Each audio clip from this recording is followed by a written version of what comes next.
Hello, veg heads, and welcome to the Veggie Veteran. If this is your first time joining, awesome. This is our very first episode, so welcome. This episode is the start to our basic series for the show. These are recipes that I use in countless dishes. Today, we'll be making Aquafaba mayo or vegan mayo. We're going to start this recipe off with a can of garbanzo beans, also called chickpeas. We're using the liquid brine in this recipe, so use a strainer and go ahead and just separate the brine from the beans.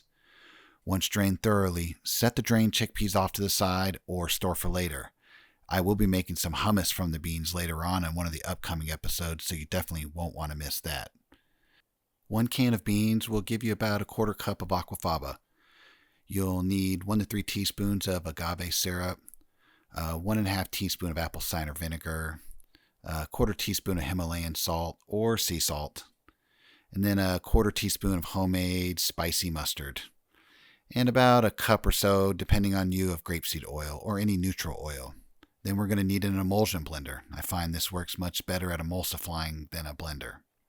So go ahead and we're going to add the agave syrup, the vinegar, salt, and mustard, and mix that well with the blender.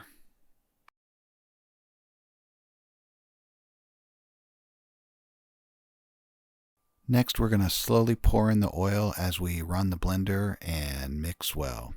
You're looking for this to emulsify. The more oil you pour in and mix, the thicker and creamier it will get. Make sure not to let it separate. This is why you slowly pour that oil. You should start to notice it getting thicker as you mix it.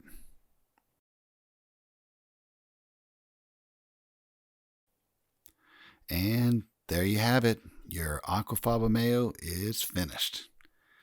It's also going to thicken up as it sits in the fridge, so don't worry too much if it's a little runny.